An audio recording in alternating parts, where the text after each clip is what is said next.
এই লাইন মেনটেনেন্সের জন্য সম্ভবত আগামী 1-2 দিনের মধ্যে সাময়িক হয়তো দীর্ঘক্ষণের জন্য এই রাস্তাটি বন্ধ থাকতে পারে।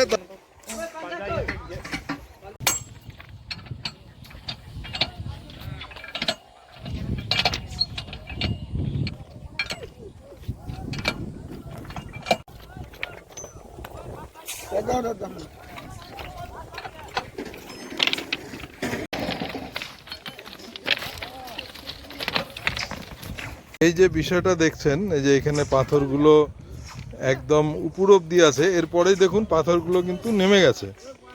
অর্থাৎ এই যে স্লিপারগুলো আছে, আগে যেটা কাঠের স্লিপার পাতা হতো রেল লাইনের মধ্যে, এখন সেটা সিমেন্টের স্লিপার পাতা হয়, আপনারা জানেন সবাই। তো এই স্লিপারগুলো সময়ের সঙ্গে সঙ্গে ভারী যাতায়াত করতে করতে স্লিপারগুলো কিন্তু এর কোয়ালিটিগুলো নষ্ট হতে থাকে, মানে এইগুলো ধীরে ধীরে ফাটল ধরে। এই যে দেখা যাচ্ছে, এই যে ফাটল ধরেছে। তো এগুলোই নিয়মিত মেরামত হয়, রেলওয়ের রেগুলার মেনটেনেন্স। আপনারা হয়তো দেখেছেন যে চ্যাংরাবান্ধার থেকে মাথাভাঙা আসার সময় রেলের গতি কমে যাচ্ছে কখনো কখনো।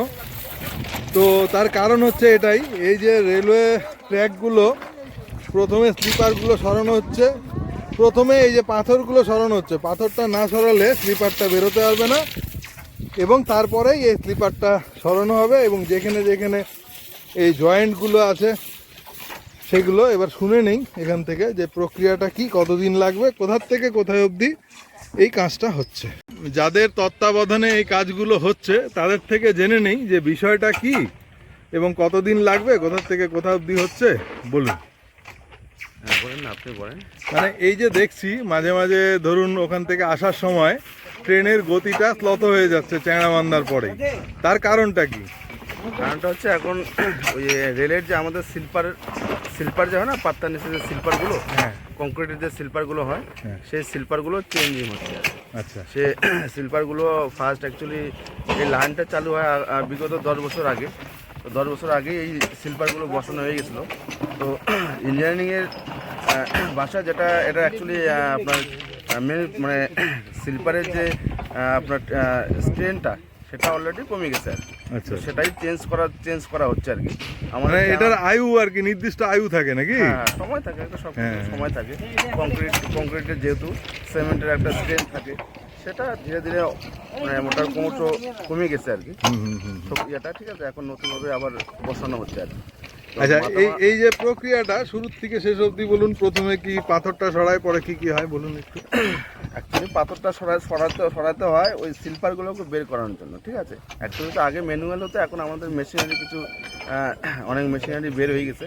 তো তার জন্য আমাদের কাজটা অনেকটা দ্রুত গতিতে চলছে আপাতত।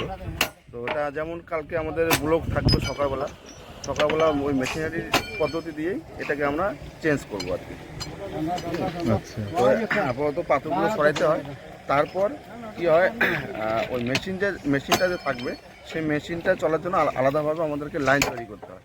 সেই লাইনটা দিয়ে মেশিনটা চলবে এবং ট্রেন যে পাত্রটা দিয়ে চলে সেই লাইনটাকে মেশিনের দ্বারা আমরা পুরোটা একবারে উঠে নিয়ে আবার বসানো হবে। আচ্ছা, এটা কোথার থেকে কোথায় অবধি হচ্ছে? আমাদের আছে নিউ চ্যাংরাবান্ধার থেকে মাথাভাঙা। এটার মানে কাজের সময়কাল আর কতদিন লাগতে পারে? এটা তো প্রায় শেষেই, আমরা তো চলে আসি হাজারহাট, মানে চ্যাংরাবান্ধার থেকে হাজারহাট অবধি প্রায় শেষেই আর কি। তো এখান থেকে মাথাভাঙা মোটামুটি আরও 5 কিলোমিটার আছে। তো সেটা মোটামুটি মনে করে 1 মান্থের মধ্যে হয়ে যাবে আর কি। আচ্ছা, আপনার নাম আর পরিচয়টা বলুন। আমার নাম কর্ণ বর্মন, আমি ওই কন্ট্রাক্টরের সুপারভাইজার। আপনারা দেখছেন মাথাভাঙা নিউজ পোর্টাল। এই ধরনের স্থানীয় খবর পেতে পেজটা লাইক এবং ফলো করে রাখুন, সব সময় সবার পাশে সব ধরনের খবরের জন্য। তো জানলেন পুরো বিষয়টা কি, কেন অনেকের ধৈর্যচ্যুতি ঘটে, রেল ধীরে ধীরে যায় যার জন্য সময় একটু বেশি লাগে, কিন্তু এটা মানতেই হবে।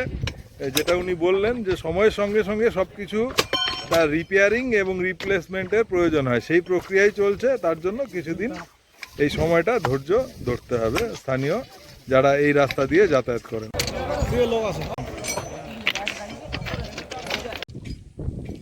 এই যে আপনারা দেখছেন আমি এখানে দাঁড়িয়ে আছি, এটা হচ্ছে ঘোড়ামারা রিভার ক্রসিং, অর্থাৎ মাথাভাঙা রেল স্টেশন, তারপরে হাজরাহাট। হাজরাহাটের আগে যে রেলওয়ে ক্রসিংটা পড়ে, সেই রেলওয়ে ক্রসিংয়ে এখানে হেভি মেনটেনেন্সের কাজ চলছে এবং যতটুকু খবর আছে এখনও সময় নির্দিষ্ট হয়নি শিডিউল। আগামীকালকে এই রাস্তাটি কিন্তু সকাল থেকে সন্ধ্যার মধ্যে একটি নির্দিষ্ট সময়ে দীর্ঘ সময়ের জন্য এই ট্র্যাকটি বন্ধ থাকতে পারে। তো আপনাদের যাত্রা সেই অনুযায়ী প্ল্যান করবেন যাতে আপনাদের শ্রম এবং সময় লাঘব হয়। ধন্যবাদ। এই খবরটি জানার জন্য স্থানীয় রেলওয়ে স্টেশন, সেখানে ইনফরমেশনের উপরে নির্ভর করবেন। আমার কথা পুরোপুরি সত্য মেনে কোনো সিদ্ধান্ত নেবেন না।